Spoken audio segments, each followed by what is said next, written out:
as in our case, to scale down our ambitions a little bit, because sometimes great changes come step by step and with little results. So thank you. I hope I filled my time perfectly.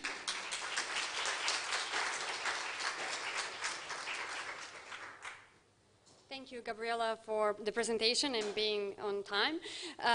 You talked about media literacy programs in schools and also mentioned that we need more programs for the citizens. So therefore, it's a good starting point to invite Lyubov Vasilchuk, who's a program manager for IREX here in Ukraine, who is currently managing a project, Learn to Discern, focusing on students in school, but also was involved in a project that was actually addressing older people, or not just students, and that reached out to 15,000 people in Ukraine. So please do share your knowledge with us. Thank you.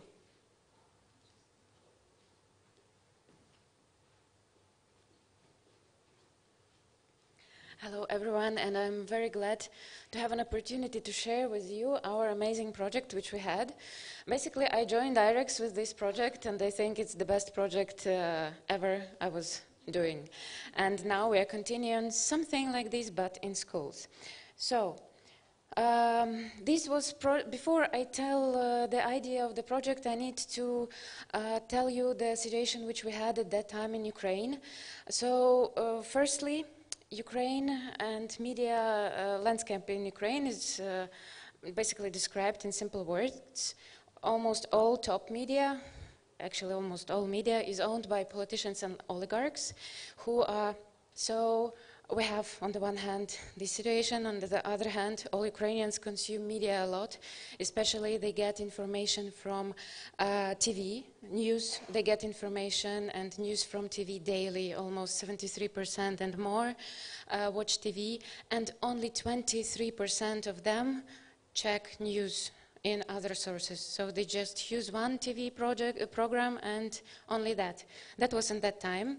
And also we had another situation when we've got this flood of disinformation, informational war, and followed by Russian aggression, annexation of Crimea, and military actions, and all this flood of disinformation, false news were so much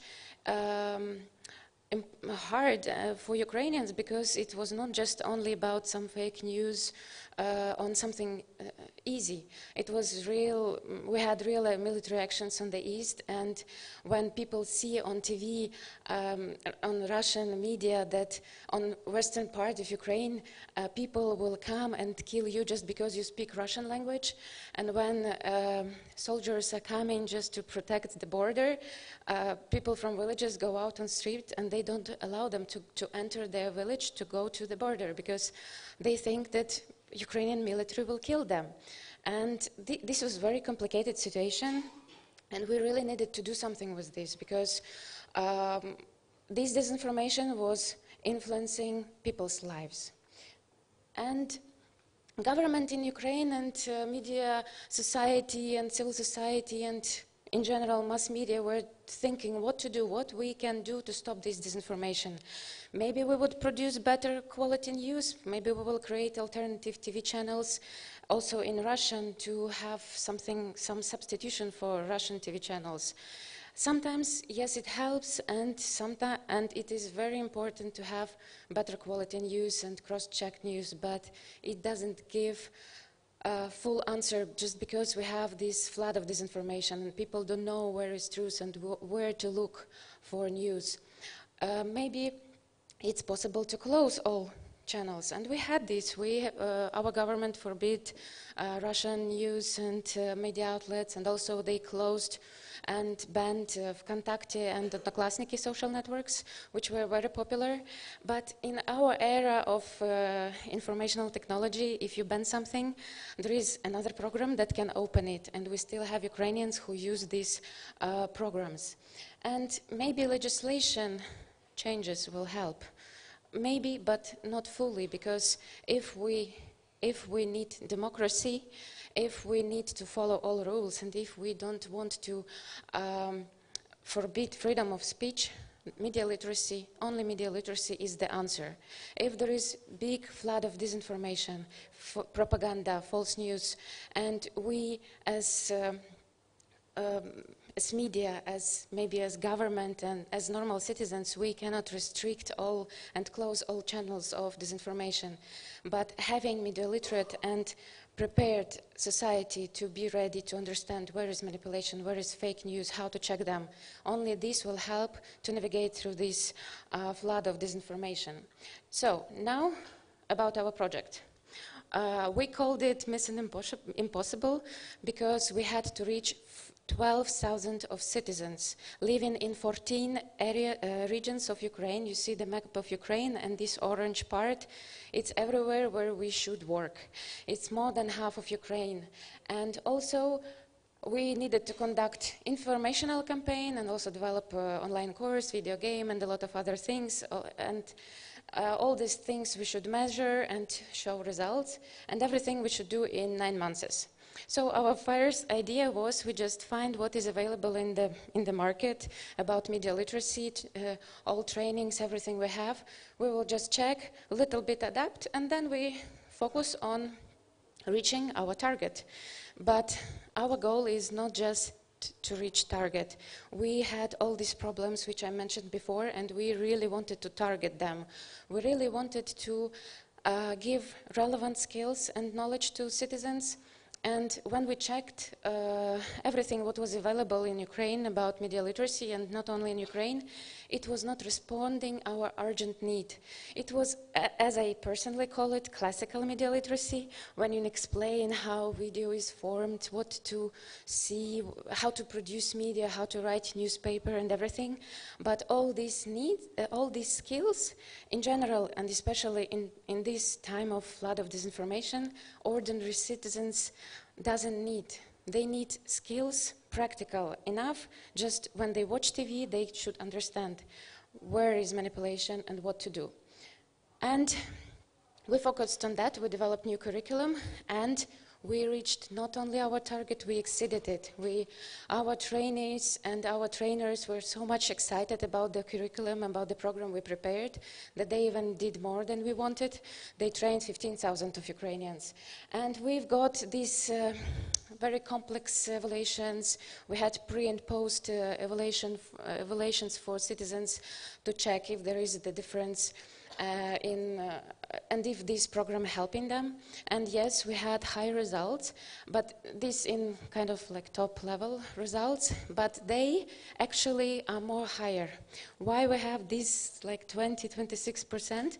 Just because we had pre-evaluation form, and people usually think they are media literate.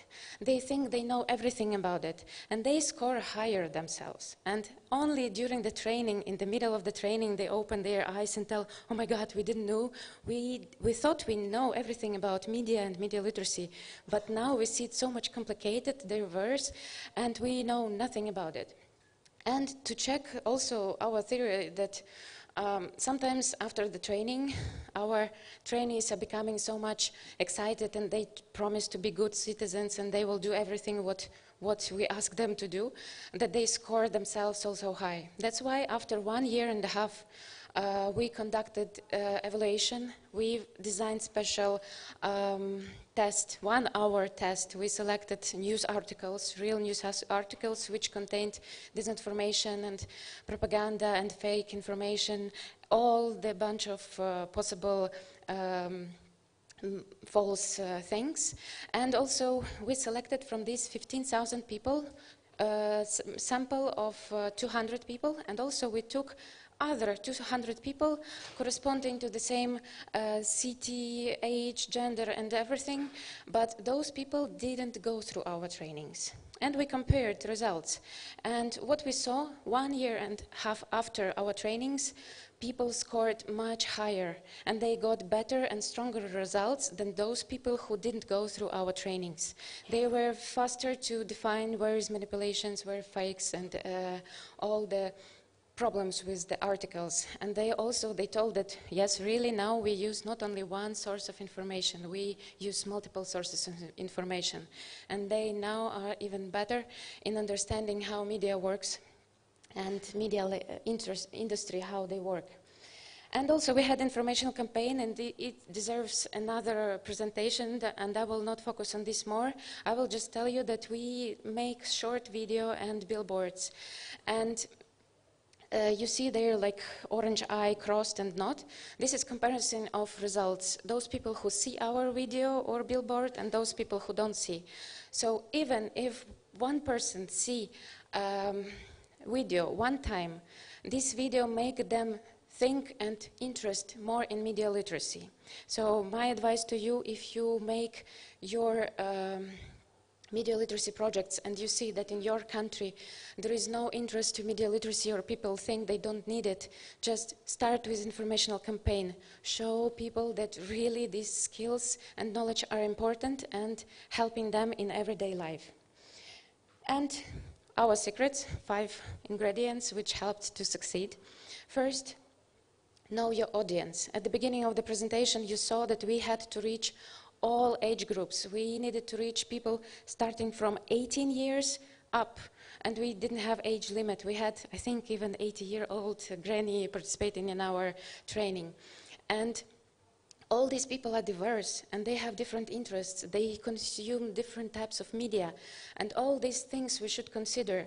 If we invite some people to the training, we need to give them relevant skills. And we created personas. We had like 8 types of people who would come to our training. And when we were developing our materials, we were asking, what will make this old grandmother to come to our training? She lived her life. She knows everything as she thinks. She has her rules in life. And why she would come to our training and listen to learn? And why would student would come to our training? What would do this worker who works in factory all day and the evening he should come to our training? Or maybe he's just tired and he just needs to relax in front of TV. So all these questions all the time we were asking, and we were thinking, what is exactly our audience needs? Another thing, just because we had these diverse groups of people we should train, in developing of our curriculum, we made it in such a way that you could pick and choose any types of exercises. If you have, for example, more older audience, you focus more on printed media and radio, and you had specific exercises for that. If you speak more with students, you had a lot of exercises and examples for social networks, use of internet and everything. And another, details matter.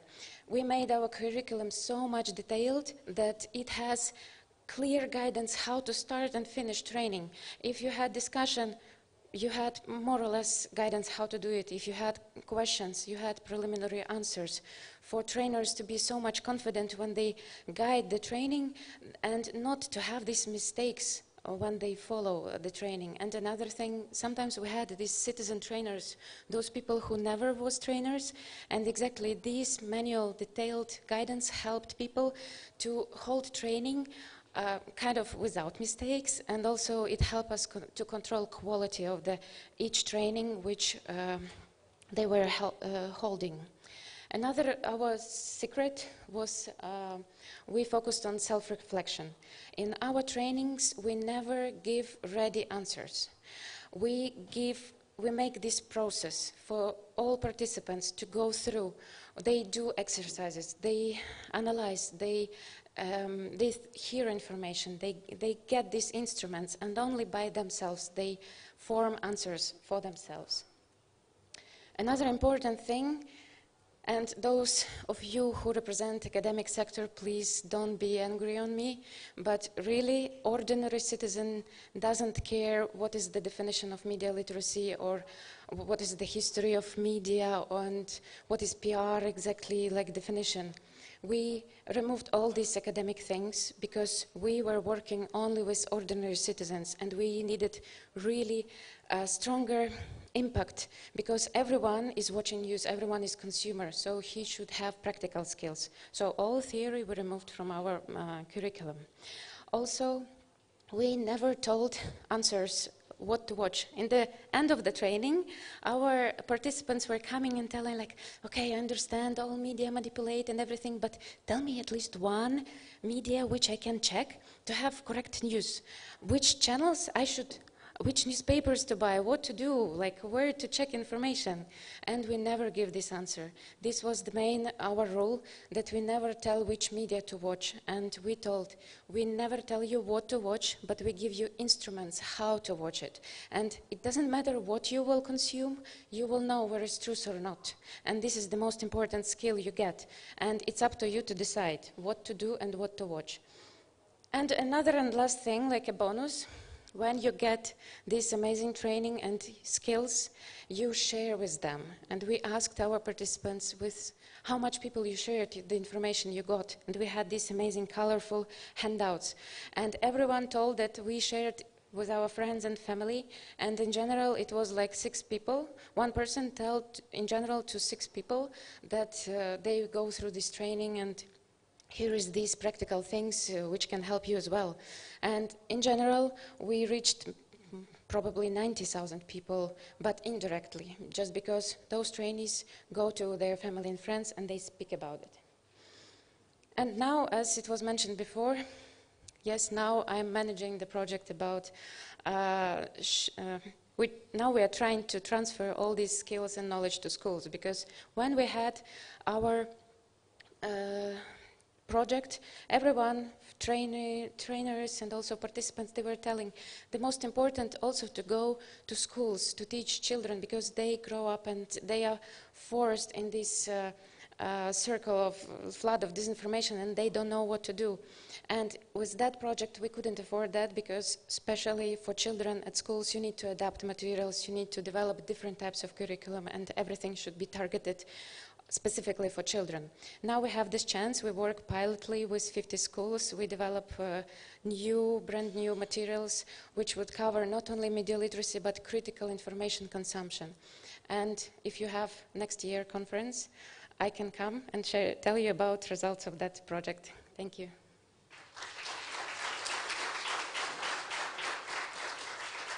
Thank you. Thank you. We would love to do that, to see the results of your next program. So last but not at least, it's Christina Wilford from Principal of Kojom strategies. I'm not sure if I pronounced it correctly, but I know I heard that it's a black sheep. It means black sheep. That is important. So Christina has a really rich biography. She worked all over the world in over 25 countries from all over the world, like Ukraine, Georgia, Syria, Kenya, and Afghanistan. She's a specialist for grassroots organizations and also promoting participation of women in politics. And she's also vice president of the European Association of Political Consultants. So we are really happy to have you here and share your insight with us. Thank you. Okay, I'm standing between you and lunch. That's never a good place to be. So let me give a little bit of context. I'm going to put out a framework for the way of thinking about this, and I'm going to do it through some emojis. So bear with me. So the first is shock and horror, at least from the US perspective, when we saw the role of fake news and disinformation.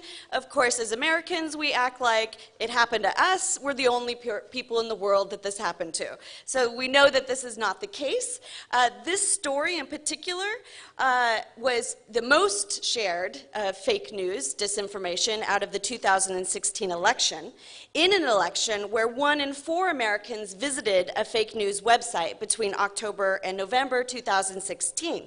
In fact, Americans were 3 times more likely to share fake content than any single story on the New York Times in 2016. So we have now an agenda that's being rolled out that relates to much of the themes and the narratives that came from the disinformation that was shared in this election. And we know from MIT and other studies that fake information, fraudulent information I would call it in some cases, travels faster, further, and deeper, especially on Twitter, than accurate information. We have other countries, of course, around the world. This is a Denmark story that was ping-ponging that fits into a narrative. And so I'm glad we've talked today a bit about what are the messages and the objectives and the motivations of those who are sharing information. So one of the key narratives that Western Europe deals with is that it's a moral decline. And here's this crazy example of how immoral this country is. You have, of course, this narrative that was present in Brexit. You have Islamophobia used vis-a-vis European integration to show fake information about the activities of Muslims.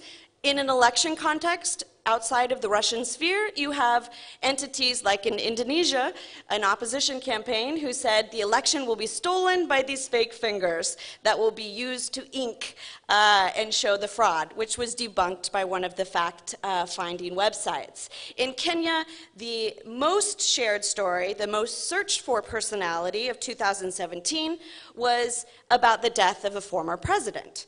And I'll tell you what we did about that. My point here is that a well-defined problem is half of the solution. And so the more we understand motivations and framework and narratives, the better targeted we can be with our solutions. A question as we look at some of the options is, what do we call it? So this is what we heard on the earlier panel. Fake news, disinformation, it's all the same thing. Maybe it's something that we need to study. We need to determine how do the audiences that we're trying to target best communicate about it. What languages, what words should we be using? And if we avoid the term, do we distort the issue?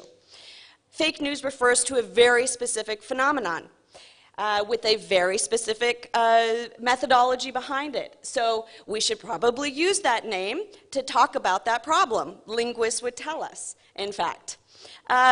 What we also have to get under is what is driving this? What is the anger? What is the distortion? What is the objectives? What is the weaponized words that some of our politicians in different countries, different contexts use in which to fuel this? We have to think about, as George Lakoff says, don't think of an elephant. And this is the image that comes to mind, is because frames are set by the words, and so understanding the words that we're using in shaping this dialogue is key. In Serbia, research shows that 76% of Serbians believe that fake news is prominent. 76% believe that sources of fake news are out there, but they can't pinpoint the sources. And so we really have to get underneath this in terms of the methodology and how we structure our solutions. When we have the fact-checking websites and the information that is out there, these are fantastic. But facts are not like magic. They're not going to work automatically, because if the facts don't fit the frame, people will reject the facts. So this is what we know from social science and from the work that many do in this regard. The truth sandwich is one solution that we can tackle. A formula for response is really to start with the truth of the lie that's being perpetrated. If you lead with the lie, you privilege it, you amplify it. You note the attempt to divert the truth rather than amplifying it. And thirdly, return to the truth at the end of this that it is designed to hide. Many of you have probably seen the taxonomy of Trump's tweets. So why this is important is that we should have this methodology for every bad actor in the fake news disinformation business. So we really understand what are the ways in which they're engaging with this media so that we can actually be more targeted in our responses. So other things that we can do to change the information environment. We'll talk, I think, at the last session about the rest of the platforms, how we actually get this information into public hands, how we make the media dynamic enough that people are going to these. We have to go beyond the flyers and here, check a source, and put this directly into online quizzes, more dynamic ways in which information can be distributed. In Kenya, going back to this story, another way in which the debunking of the president who is not dead yet. So getting underneath this, pulling out the information. But we also have to realize that myth busting alone doesn't work because it can reinforce the myths. We still have to have that story. We have to have the narrative. We need more than just critical analysis skills. We have to value using them. This is a value proposition. In Turkey, where I'm based, you had the opposition candidate who was pictured in fake information, fake news, dancing in a mosque, take this picture in a rally and point out the fact that this was fake. So he took it upon himself, partly because the media does not allow him to get that story out otherwise, to actually speak to this and to address it. I'm most worried about the election-related fake information because the consequences are incredibly deep. I want to show you just very briefly an ad from Kenya, where I was in 2017, and one of the fake information being amplified was that dead voters would be able to vote and they would steal the election, and so this would play into the hands of those who wanted to manipulate things. So we'll just play this briefly. You may have heard people say that dead voters can vote, but can this really happen? There are many provisions that prevent voter fraud. Voters have to show up in person and will be identified using their fingerprints. No two people have the same fingerprints. Voters will have to show their original ID that they registered with. Voters cannot vote more than once. The KEEMS device checks you off once you have voted and your finger is inked. Observers and agents are watching. You cannot impersonate as another voter. This is an electoral offense.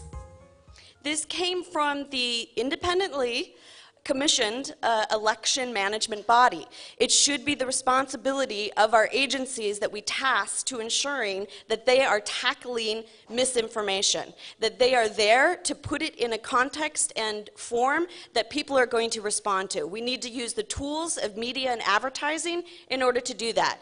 We also need a whole set of reforms. Now, there's not one-size-fits-all reform strategy. It has to be targeted, as we've heard here today. It can also be used in the hands of those who are the source of disinformation.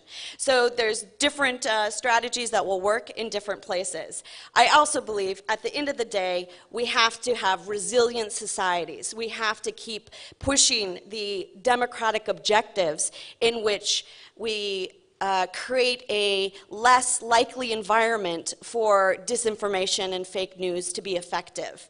We have a problem around the world. Democracy faced its most serious decline in decades in 2017. 71 countries are on a net decline. So we can't quit talking about what it means to have a resilient society, an open society, a dialogue, and push those outside of these very specific strategies in the disinformation sphere. Thank you.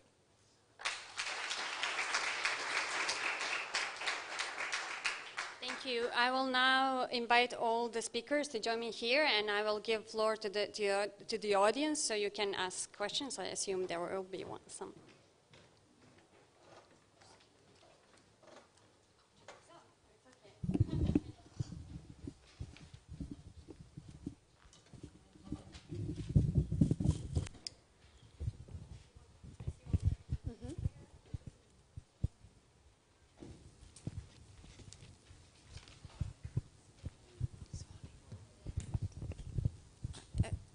Sorry, can someone bring headsets for the ladies? Thank you. One more, please. Okay. Okay. Srpski, a? Whatever you prefer. Svejedno, okay. I can speak in English if you'd rather. Okay. I have a question for a girl from Ukraine. Regarding your project in Ukraine, you told us that during your trainings, you teach trainees how to watch media.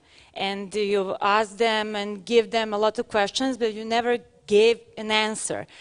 I would just like to hear some of the concrete questions you've asked the trainees, just to know how you teach them to watch media or to read media. And I'm sorry if you explained that during the session and I've missed it. Thank you. Thank you for the question. It's really important one, and I didn't go deeper into that details. I really didn't speak about this in presentation just because my presentation was already too long. So, what was the idea? For example, we show people. We start training, explaining what is information for you, what is propaganda. And people try to define for themselves how they understand what is information, what is propaganda. After that, we show them, for example, 2 videos, and we analyze them. How do you think? Which video is informative and which is propaganda? And we just we don't tell them exactly, only this is video propaganda and this is information. No, we analyze. For example, what is the message? Is the voice manipulative or not? What colors are used? What melody is used? And what this message is making you to do? Is it making you angry and go and do something? Or maybe it helps you to think about it? Or maybe it's just neutral to inform you about reform? And all these things were, like, all the process was the same, just using this methodology. For example, we give people posters, different kind of posters, and they should figure out, this is advertisement, PR, propaganda, or information poster. How? What to look on that? Is this, for example, dehumiliating someone? Is it offending someone? Then maybe it's not information. And like these things, people through the group work and self-analysis, they get this answer. They go to this answer, and we just give these bullet points, what to pay attention on to analyze this video, poster, any information they get. The same with media, printed media. They get an article and they cross themselves. For example, read the article and cross what you think is strange for you, or is there any source of information? Is there any words, like bad words used, or accusing someone? And if the same article was used without these words, would it be even article? Because sometimes we had a lot of articles about IDPs, people moving from the war zone, telling everything bad about them. And if you just remove all this information, IDP from Donetsk did this and that, it's not even news and no one would care who would do this. But only just because there was used IDP from Donetsk, it became a massive thing, and it was very strong and forming negative attitudes to all IDPs in general.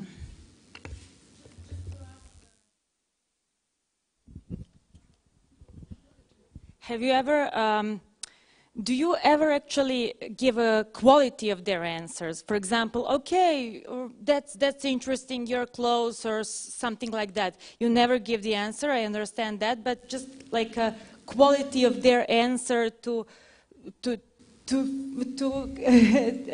keep them following to the... I understand what you mean.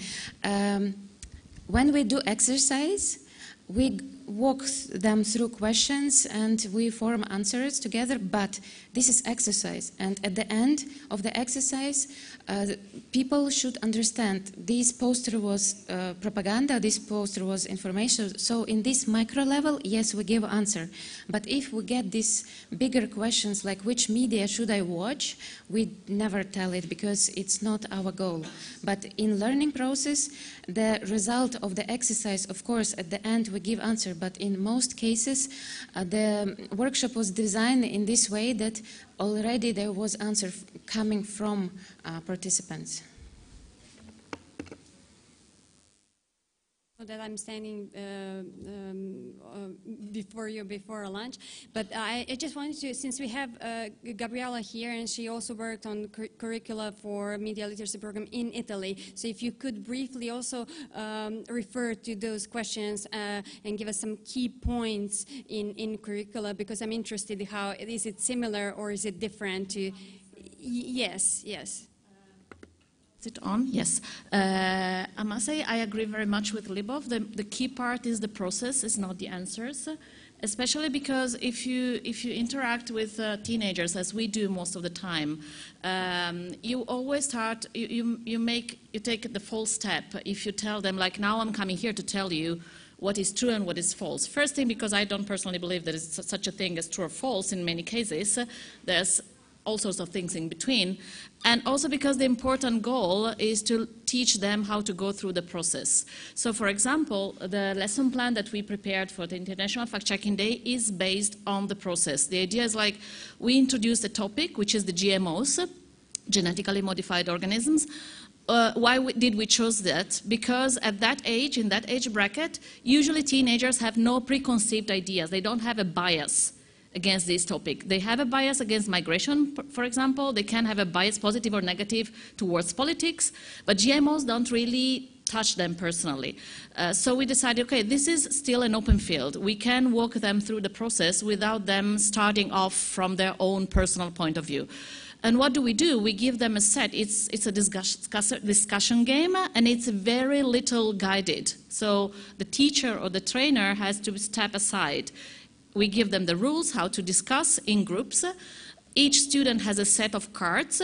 In the cards there are news that might be true, false, or unverifiable, because that's also this case.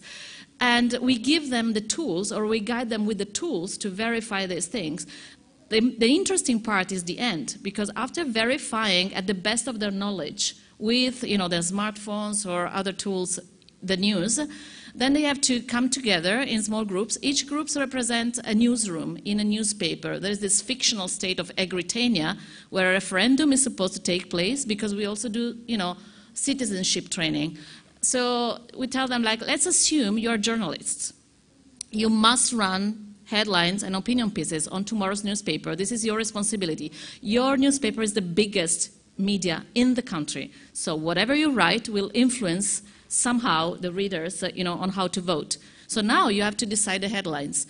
And again, we give them a set of like 4 pre-built headlines and an open one. They can write whatever they want. The goal is also to make them understand first how difficult it is to gauge and decide as a journalist, as a media practitioner, what is true, what is false, and to understand your role in shaping the public opinion. And again, at the end of the game, there is no solution. It's open. Like, we give them the access to a platform, a worldwide platform, because this is a worldwide game. And each school, each class uploads, their own decisions. The process is the decision-making process. The goal is to make them understand how tricky it is to define truth, reality, falsehood, how difficult it is to explain complexity. I think this is one of the concepts I'm personally most keen of. We need people to understand that this issue is a complex issue. Sometimes there is no yes or no, there is no black and white.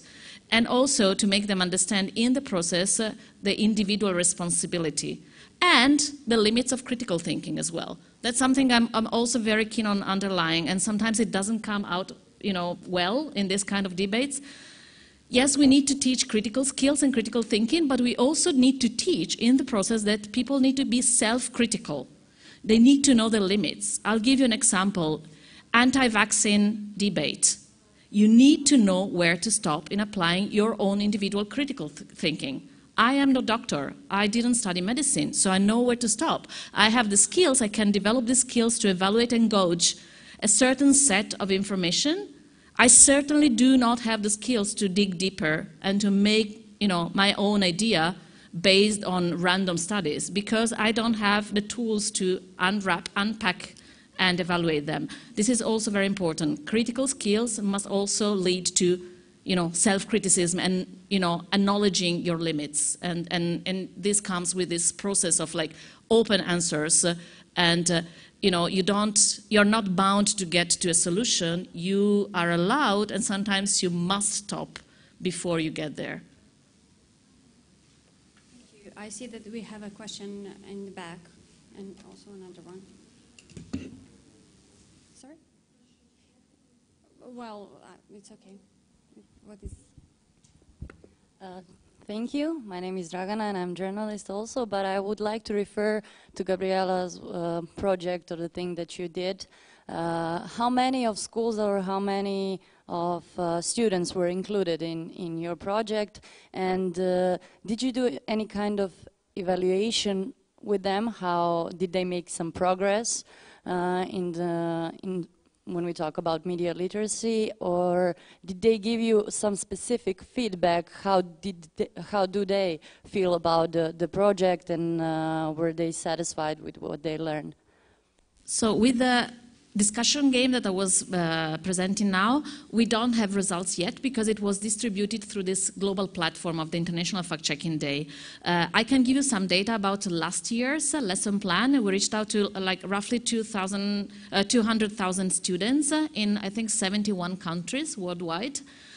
I'd like to mention that all the translations were made on volunteer basis by the community of the International Fact-Checking Network. We had, I think, at the end, 13 different languages represented, so that was massive. We did try last year to have feedback from teachers, but again, not because it wasn't compulsory. I mean, there's no way to make it compulsory when you give something for free to download. So we received like very limited feedback, but it was very useful because sometimes we managed to figure out. Last year's game was more about how to differentiate and gauge between facts and opinions. It was much more about political discourse. We worked together with the guys at Chequeado, which is an Argentinian group of fact checkers, and they do focus on this. The feedback we had was that the kind of the topic that we had introduced was not so relevant for teens in certain parts of the world. That's how we built up on this year's project, and also the fact that it took too long for the teachers to navigate the kids through the whole process, and that's again why we decided this year to test a more sort of independent discussion platform. And the reason we don't have the results yet is that we published it on April the 2nd, but it's an ongoing thing. So usually we sort of collect all the data on downloads and who used it and what was the result, and we sort of open the data to the public around like after the summer, because we want to wait until the school ends and see what the feedback will be. But I can give you all the details if you want. You have my email address, and we're very hopeful that this year the impact will be bigger. And we already had some positive feedbacks from experts in the U.S. Who work like since decades on media literacy, especially on this point of targeting a topic which allows you to sort of circumnavigate the whole problem of biases and prejudices. So we were very sort of skeptical at the beginning because GMOs, we went through a whole sort of gauging and evaluating process with the society the Italian Society of Experts in Agrosciences and stuff. It was like painful and slow, and it slowed down massively, but you don't want to hit, wrong point when you tackle such a sensitive thing. And I think in the end it was worth the effort because it raised a lot of interest, and it's also being used a lot in universities, which we didn't expect. So. Thank you. We'll take one more question from the back, last row, and then we'll have to go to lunch because lunch is waiting. But I guess you will be able to discuss this during the lunch break. Ja ću na srpskom da postavim pitanje. Ako dame imaju neki komentar, da li imaju neku preporuku ili možda iskustvo, šta raditi u situacijama kada propaganda koristi dominantan broj ili količinu informacija koje su lažne ili su dezinformacije, ali su pored onih koje targetiraju pravi cilj, one koji javno mnjenje zna da su lažne, ali bi volele da su istinite. Hvala.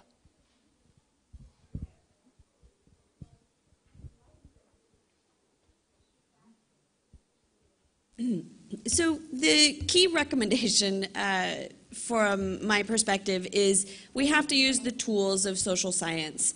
We have to figure out who are the most vulnerable audiences and are they persuadable? Are there alternative information, first of all, to persuade them to believe, or critical thinking skills that they should adopt? But how do we really determine who our targets should be? Because I think there's a set of individuals who, no matter how much we talk and how much we say, how much we try to educate, aren't going to check a second source, maybe even don't have good quality information to check a second source, and maybe they shouldn't be the aim of our targets. So how do we figure out who the vulnerable audiences are, who can be persuaded, and build a demand structure around that? And we need better polling, focus groups, linguists, research-based campaigns, public information campaigns. It was great to see the video that you did in Ukraine in order to take this information to the audiences that we think can be engaged constructively. I might add something. I also think that we shouldn't take for granted that there's such a thing as a sort of a separate group of vulnerable audience, because really what we found out, and I think all of you, if you check on your Facebook feeds, you might see it clearly. Every single one of us has a soft spot for fake news or disinformation. Why? Because fake news built on personal biases, but also on the need in a situation nowadays where we are flooded, literally flooded with bits of news and information every single second. We don't have the time, we don't have the skills, we don't have the will, we don't have the capacity to shift and evaluate all of them. So sometimes we just give up and we decide to go for the narrative that fits our own biases better, that reassures us. And it happens to me all the time. I have to stop, I have a certain political stance. I tend to get very angry for some political decisions that my government is taking right now. So I need to stop. I was almost publishing and sharing a misused picture related to the Trump separation of children, thing right now, like over the last few days. And it was a picture that was taken at a sort of an art installation. I mean, you probably saw it. And it was reframed. Again, the news are true. The picture was totally, reframed and reused. But then that offers a soft spot to whomever wants to attack you and say, like, look, you're using a bit of fake news to prove something, so they question everything. But this goes to say, and that's an exercise that I do very often with my trainees, I ask them to come to class with an example of misinformation they personally fell for, or almost fell for, or some in their circle of friends fell for. And I train a lot of people in universities or professionals. Like last time, I had a group of researchers, PhD researchers, and people working at the European Parliament. You would be amazed to see how much your own biases tend to push you towards believing and falling for something. So again, it's not only the vulnerable people, and we need to be very much aware of the limits. Again, social sciences and psychology give us tools to understand how it works. They don't give us necessarily the tools to understand how to solve it, but we need to know where it comes from, and we need not, to be humble and not arrogant, not think that, oh, we are safe from, this danger. Respectfully, the vulnerable audiences is everyone. It is who is likely to take action against, to not share, to check sources, to be responsible. So those are the people that we should aim a campaign on. And I think that social science gives us some tools, but it's our obligation in this room to put this in public information campaigns and use what we have at our disposal to have a more serious advertising campaign and effort to soften the ground and target. And I would like just to shortly add, I fully agree with my colleagues, but also I was hearing in previous panels that media often complain that, yes, people consume fake news, they enjoy this disinformation, and they go for that. And in general, yes, there are some type of people who do that, but in general, most of people consume this disinformation and fake news just because they are not media literate. And when you look in general on people, yes, you think all of them just enjoy these manipulations, but when you go deeper to analyze each group, and like we did these personas, when we try to figure out who would come on our trainings, who are living on eastern part of Ukraine. Personally, for me, I had this stereotype that most people who live in the east, they are nostalgic about Soviet Union, they love Russia and everything, and it will be hard to convince them about something.